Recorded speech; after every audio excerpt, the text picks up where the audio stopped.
Sir 2 తారీఖు వాళ్ళు application పెట్టుకుంటే 3 తారీఖు పోలీసులు తిరస్కరించారు. 4 తారీఖు హీరో కానీ హీరోయిన్ కానీ సినిమా ప్రొడ్యూసర్స్ కానీ ఎవరు థియేటర్ రావడానికి వీల్లేదు. ఈ థియేటర్లో మేము సెక్యూరిటీ ఇవ్వలేము. ఈ థియేటర్కు ఉన్నది ఒకటే దారి. ఈ దారిలో ఇంతమంది వేలాది మంది అభిమానులు వచ్చినప్పుడు మేము కంట్రోల్ చేయలేము, వద్దు అని తిరస్కరించారు. తిరస్కరించిన తర్వాత కూడా 4 తారీఖు 9:30 ప్రాంతంలో హీరో రావడం జరిగింది. రావడం కారులో వచ్చి థియేటర్లో పోయి సినిమా తెచ్చి మళ్ళీ కారులో వెళ్ళిపోతే పెద్దగా ఇంత ఇబ్బంది జరుగుతుండేనేమో లేదో నాకు తెలియదు. కానీ ఎక్స్రోడ్ చౌరస్తా కంటే ముందు నుంచే కారులో రూఫ్ టాప్ ఓపెన్ చేసి రోడ్ షో చేసుకుంటే థియేటర్లో పోవడంతో ఆ చుట్టుముట్టుతున్న 7-8 థియేటర్లలో ఉన్న సినిమా అభిమానులు మొత్తం ఇక్కడికే రావడంతో వేలాది మంది జమైండ్రు. ఆ గేట్ ఒక్కసారి హీరో కారు లోపలికి పంపించడానికి ఆ ఉన్న గేటు తెరవడంతో వేలాది మంది ఒక్కటేసారి ఉప్పెనలాకు వచ్చారు.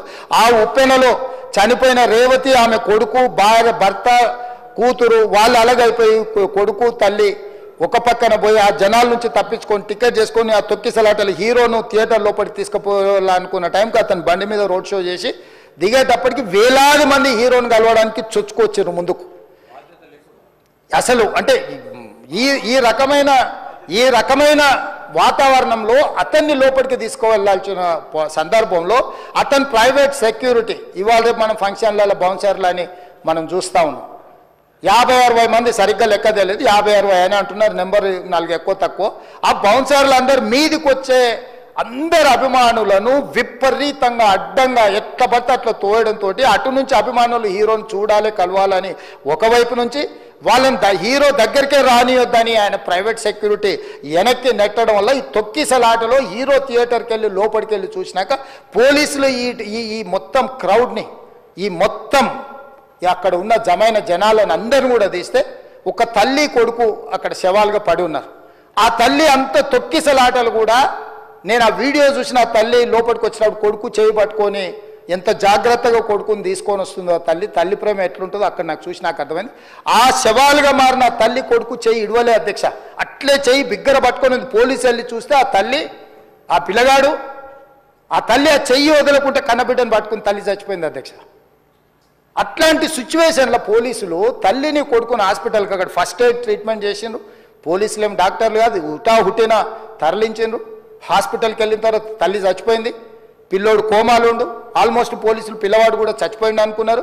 బ్రెయిన్ డెడ్ అయింది, ఆక్సిజన్ అందక ఆ అబ్బాయికి. సో ఆ సిచ్యువేషన్లో వెనక్కి పోలీసులు వచ్చి హీరో గారికి విషయాన్ని తెలియజేసి హీరో గారు వెళ్ళిపోతే హీరో ఎందుకు వెళ్ళిపోవాలనుకున్నారు పోలీసులు అంటే ఇంకా వేలాది మంది అభిమానులు అక్కడనే ఉన్నారు.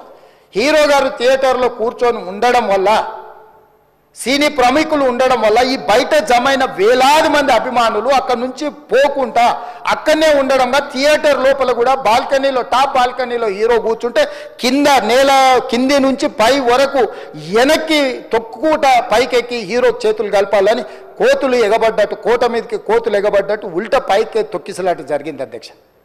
థియేటర్ వాళ్ళు పోలీసులను హీరో దగ్గరికి వెళ్ళి చెప్పడానికి కూడా అనుమతి ఇవ్వకుండా థియేటర్ వాళ్ళు పోలీసులను బ్లాక్ చేశారు అధ్యక్ష.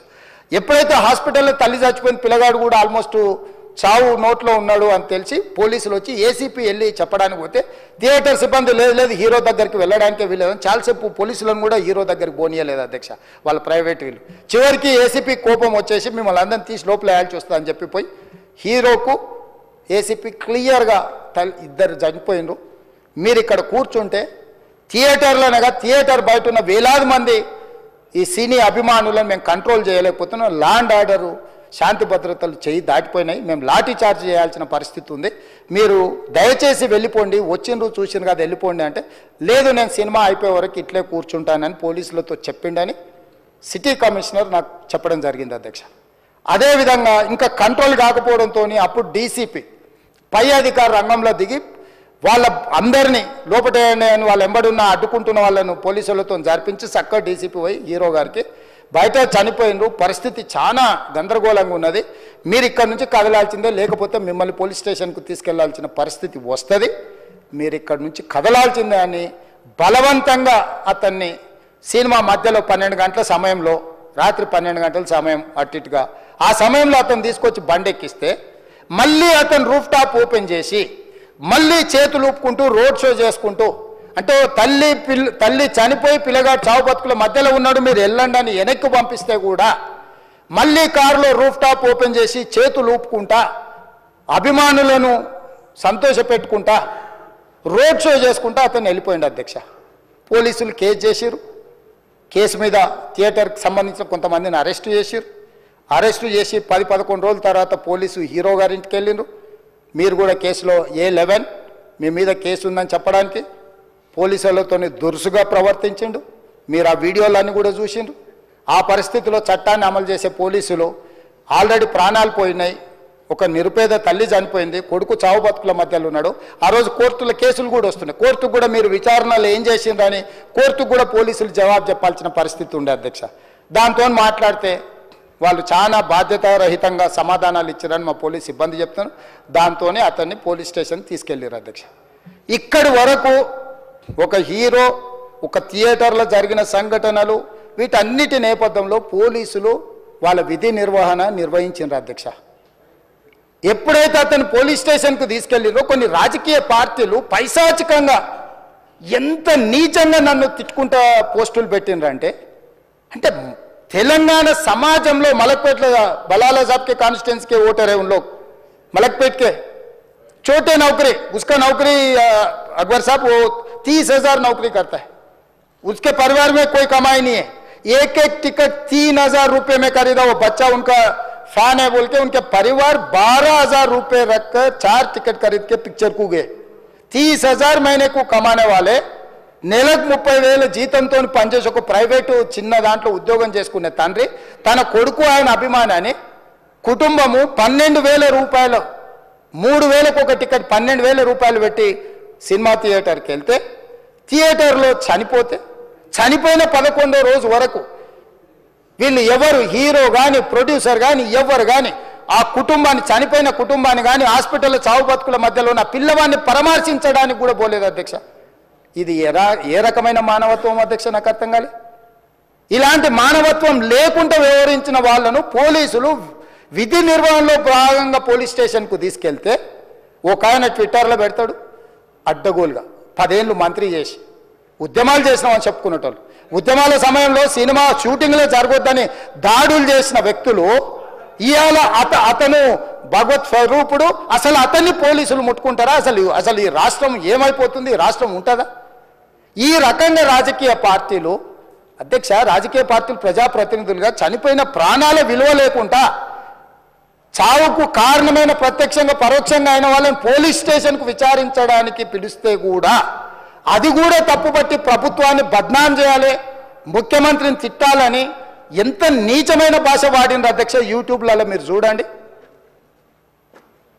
నాకేముంటుంది అధ్యక్ష? ఏంది ఆ సినిమాకు స్పెషల్ రిలాక్సేషన్స్ ఇచ్చి ఇవాళ సినిమా ఏదైతే వ్యాపారం చేసిందో సినీ పరిశ్రమను ప్రోత్సహించాలని మొదటి వారం అత్యధికంగా సినిమా ధరలతో టికెట్లు అమ్ముకోవడానికి, స్పెషల్ షోలు వేసుకోవడానికి, బెనిఫిట్ షోలు వేసుకోవడానికి ప్రత్యేకమైన అనుమతులు ఇచ్చింది నా ప్రభుత్వమే కదా, మా ప్రభుత్వమే అధ్యక్ష. సినీ పరిశ్రమను ప్రోత్సహించాలనే మా విధానం. ప్రోత్సహించే క్రమంలో తెలంగాణ ప్రజల ప్రాణాలను ప్రాణాలు తీసుకుంటే కూడా వాళ్ళని ఏమనొద్దానంటే మీరు లా చేయండి అధ్యక్ష. మరి స్టేట్కు లా అథారిటీ ఉందో లేదో నాకు తెలియదు కానీ star, film star, superstars or political stars is having some special privilege. If they murdered anyone also we need not to prosecute or otherwise we need not to book any case against these personalities అని మనం మీరు చట్టం చేస్తా అంటే సినీ ప్రముఖులకు కానీ రాజకీయ ప్రముఖులకు కానీ స్టార్లని ఫీల్ అయ్యే వాళ్ళ పట్ల ప్రత్యేకమైన చట్టం ఉంటుంది, వాళ్ళ మీద కేసులు పెట్టొద్దని మీరు ఏమైనా చట్టం చేస్తే ఆ చట్టం అమలు చేస్తాం అధ్యక్ష. ఈ రోజున్న డాక్టర్ బాబాసాహెబ్ అంబేద్కర్ ఇచ్చిన చట్టం ప్రకారము దీనికి కారణమైన వాళ్ళను ప్రత్యక్షంగా పరోక్షంగా కారణమైన వాళ్ళందరి మీద కేసులు కట్టి పోలీసులు విచారణ చేయాల్సిందే, బాధితులను శిక్షించాల్సిందే అధ్యక్ష. సో ఈరోజు ఆ కుటుంబాన్ని ఆదుకోవడానికి ఈరోజు కూడా ఆర్థికపరమైన విషయాల్లో కానీ దీంట్లో కానీ వాళ్ళు ఎవరు పెద్దగా ఆసక్తి, కనీసం సినిమా వాళ్ళు ఒక్కరోజు అతను పొయ్యి వస్తే సినీ ప్రముఖులందరూ అతని ఇంటికి వెళ్ళి అతనికి మొత్తం ఏదో కాళ్ళు చేతులు యాక్సిడెంట్లో పోయినట్టు కన్నీళ్లు గారుస్తారు. ఈ సినీ ప్రముఖులు ఒక్కరైనా హాస్పిటల్కి పోయినరా అధ్యక్ష? నేను సూటిగా తమ ద్వారా సినీ ప్రముఖులను నేను అడుగుతున్నా అధ్యక్ష. తల్లి చనిపోయి 9 సంవత్సరాల పిల్లగాడు బ్రెయిన్ డెడ్ అయ్యి ఆక్సిజన్ అందక 20 రోజుల నుంచి హాస్పిటల్లో కోమాలో ఉంటే ఈ సినీ ప్రముఖులు ఒక్క రోజు కోసం పోలీస్ స్టేషన్ పోయిన ఇంటికాడ క్యూ కట్టి ప్రభుత్వాన్ని తిడుతుండ్రు, నన్ను తిడుతురు, అతన్ని పరామర్శిస్తున్నారు. ఏమైంది అధ్యక్ష? అతను కాలు పోయిందా, కన్ను పోయిందా, చేయి పోయిందా, ఏమైనా కిడ్నీలు దెబ్బతిన్నా, ఏమైంది? అతన్ని ఇంతమంది సినీ ప్రముఖులు పరామర్శించరు, కలిసిండ్రు, అభినందించరు. కానీ ఆ పిల్లగాన్ని కనీసం అన్న పరామర్శించడానికి సినీ ప్రముఖులు ముందుకు రాలేదంటే సినిమా ఇండస్ట్రీలో ఉన్న ప్రముఖులు ఏం ఆలోచన చేస్తుండ్రో, ఏం కోరుకుంటుండ్రో నాకైతే తెలియదు. 100% जो भी अकबरुद्दीन ओवैसी साहब ने जो मुद्दा उठाए, वो मुद्दा के लिए मैं ये बात कह रहा हूं, सचमुच बोल रहा हूं, ये शर्म की बात है. 20 दिन के बाद भी एक दिन के लिए उनको पुलिस स्टेशन को लेकर गए तो हाईकोर्ट भी इमीडिएट अजर्नमेंट मोशन, लंच मोशन ले लिए, उनका बेल भी दे दिए, सब कुछ. आधी रात को 11-12 बजे अपने लोग बोल रहे थे जेल का दरवाजा खोलो, 12 बजे उनको छोड़ो. अरे भाई कहां है प्रोविजन? कहां से छोड़ू मैं? कोई मेरा घर का मामला नहीं है. मेरा घर का मामला है तो मेरा गेट निकाल के आने वाले जाने वाले को मैं बोल सकता हूं. जेल का दरवाजा मेरा हाथ में नहीं है, कानून के हिसाब से चलाने का है मेरे को. रात 12 बजे अरे वो फिल्म स्टार है उसको छोड़ दो. भाई अगला दिन मैं रहे तो ना फिल्म स्टार को छोड़ने के लिए. अगर आधी रात को 12 बजे किसी को जेल से छोड़ने का कोई लॉ है तो बोलो, मैं भी लागू करता हूं. तो इसीलिए ये इतने फिल्म स्टार कोई भी दवाखाने तक नहीं गया, छोटे बच्चे को नहीं देखा अकबर साहब. ये अफसोस की बात है, शर्म की बात है. सचमुच बोल रहा हूं मैं. अगर मैं वहां पर जाके देखने के लिए मैं पूरा स्टाफ और मेडिकल एंड हेल्थ सेक्रेटरी, मेरा कमिश्नर, सब टीम को मैं डिप्लॉय कर दी. सीता और अपने कमीशन चेयरपर्सन सब लोगों को वहां भेज के मैं continuously I monitoring that boy health condition. So ये कैसे कहां जा रहे हैं हम लोग? भाई उन लोगों को जिम्मेदारी दी नहीं है, हम समझ भी सकते है नहीं है, वो बात अलग है. मगर कुछ पॉलिटिकल पार्टीज 10-10, 20-20 साल जो रिप्रेजेंट किए, मंत्री किए, वो लोग मुझे गाली दे रहे हैं. उसके ऊपर कैसा केस लगाते हैं? वो मेरा दोस्त है. भाई आपके लिए, आपके दोस्त के लिए कोई नया कानून बनाना है तो बनाओ, देखेंगे. अरे आपके दोस्त रहे तो 12 खून माफ है क्या? मेरा भाई के लिए भी माफ नहीं है, आपके लिए कहां से माफ करूं मैं? मेरा परिवार के लिए भी कोई नया कानून नहीं है. स्पीकर साहब, मैं ये कुर्सी में बैठा हूं, जो कानून है डॉक्टर बाबा साहब अंबेडकर जी ने जो कानून दिए, कानून के हिसाब से हम सरकार चलाएंगे. जो अकबर साहब ने जो बात दिखा, कुछ प्राइवेट डिस्कशन है, कुछ पब्लिक विजुअल्स है. जो पब्लिक विजुअल्स में वो वापस जाते वक्त भी हाथ हिलाया, रोड शो किए, आने से पहले किए, जाने से समय पर किए, पुलिस वाले भी उसको जल्दी जाने के लिए कोशिश प्रेशर किए, सब कुछ सच है. मगर उनको तो बेल मिल गए. अभी कानून तो हम मानना ही पड़ता. तो ये हकीकत है, सचमुच है, मगर ये अफसोस की बात है. मैं फिल्म इंडस्ट्री जो बड़ा लोग है, मैं उन लोगों से गुजारिश करता हूं, इनह्यूमन नहीं रहना. आप बिजनेस कर लो, आप पिक्चर निकालो, पैसे कमाओ, सरकार से इंसेंटिव्स ले लो, सब्सिडीज ले लो, स्पेशल प्रिविलेज शूटिंग के लिए जो होना है वो मांगो.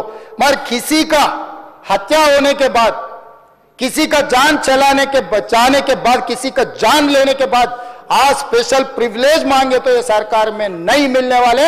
मैं जब तक मैं कुर्सी में रहता हूं तब तक नहीं देता हूं. मेरा जिम्मेदारी तेलंगाना आम जनता का जान बचाने का मेरा जिम्मेदारी है. उन लोगों के लिए कोई भी तकलीफ दिए, उन लोगों को कांग्रेस सरकार ने, मेरे सरकार ने छोड़ने वाला नहीं है.